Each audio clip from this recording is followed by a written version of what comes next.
A really interesting discussion in a recent OpTic podcast. I encourage you guys to go check it out. It was actually MaNiaC and Shotzzy in a one-on-one. So we're talking about two former Halo pros, and then of course Shotzzy can dabble in any esport he probably wants as a current Call of Duty pro, talking about the issues of drug abuse and adderall abuse in esports as a whole. It kicks off with MaNiaC as he talks about now a few years back his experiences with these drugs and the extreme downside of coming off of them and experiences that he went through, which is insane in itself. He has talked about this a lot in the past, but continues to do so here. And started grinding. I found out people were playing Halo 3 again, so I started doing that, and then that just became, I started taking, like, people would take a 30 and be, like, zooted, and I would take, like, 150 just to get out of bed and go shower. Then I hop on the game, I'm taking another 150. I'm on 300 by the time I'm starting to play. 150? Yeah, I'm on 300 by the time I'm getting on. This Like, this is when you're out of rehab?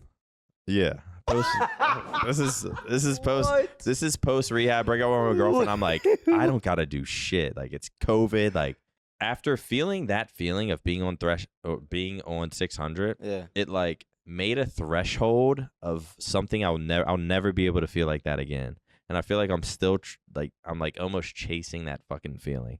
But it's like you dopamine? feel once you're. I mean, there were half the days were fucking terrible. I would like feel like I'm not feeling it. I'm playing bad. I'm getting pissed off. I'm raging. I'm not enjoying myself. Oh, you'd probably. But then like sometimes it's like there's no feeling like it. But you're saying like dopamine wise, or what? Are you talking about? like I was my dopamine and like serotonin or whatever was skyrocketing. Music, I listen to music now and nothing hits like it used to hit. Like I used to blast my fucking music while playing. Like I would get in some zone. Like I loved it, and it was just like. But then I was like crying. Once I crashed after 72 hours, like there was just the complete opposite feeling. The saddest, like literally bawling, like crying. But I was like, that almost became addicting. Like I would put on sad music on purpose just to like feel sad, cry, and then I'd go to sleep. Then I'd wake up and repeat. It was fucking insane. And I feel like my brain, I feel like my memory got fucked up. I feel like my fucking IQ decreased. Like I feel like something like it fucked up my brain, and I'm like even to this day like still repairing it. And then you also have Shotzzy, who being in the space itself, even seems knowledgeable on all the things that have been going on in the space. You know, it seems pretty obvious that he has been around this stuff. As he further clarifies, he has never taken it, promises on his own mother's life that he never has, but he clearly knows some of the slogans and then the verbiage, of course, because he's been around other pros who have maybe done this stuff in his career so far throughout Halo and Call of Duty. I thought it was pretty important to note, though, not only MaNiaC saying, hey, it's not worth it. Like, it has ruined enjoyment of his current lifestyle, which is extreme enough in itself. But even Shotzzy saying, all you young up-and-comers, whether it's Call of Duty, Halo, or esports in general, you don't need it to be cracked. You really do not need it. For all the new gen... And you don't fucking need it. I didn't need it. I won a national championship without it. Right now, I barely have any accolades, but the only reason I even bring that up is just because like you could probably trust me. Like if I didn't win shit, like don't like listen to me. But like I've won shit. I mean, people watch your POV and they know there's something special. Well, like you look like you're on 300.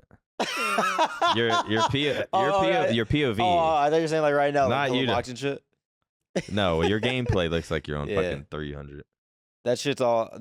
I promise you, it's all claw. Like me, like if I didn't claw, I would not be able to do it. Bro, I think it's just the right message to portray because for my own covering of this, I actually interviewed a Fortnite player a couple years back, a former pro, Young Calc, and some others that have talked about this and the avid use of this in the Fortnite scene alone. You have these young up-and-comers who want to be cracked and find these advantages, and you also have tons of money on the line for kids in their teenage years who might not know any better. So to see people like MaNiaC talking about his own personal experience, or someone like Shotzzy, already a young legend in his own regard, say, hey, you don't need it, can be a real good message for people out there in a space where it certainly is an issue and probably continues to be something we haven't really talked about since Call of Duty, like what, 2 years ago when all that Hook stuff was going down. So, you know, it's always a nice discussion to have in this space and a reminder that, hey, you don't need it to be as good as someone like Shotzzy, and a very interesting discussion at that. So what do you guys think about this? Shotzzy and MaNiaC talking about some of the issues here in the esports space, but definitely an interesting discussion. Till next time, take care of yourselves. My drug of choice right now is caffeine.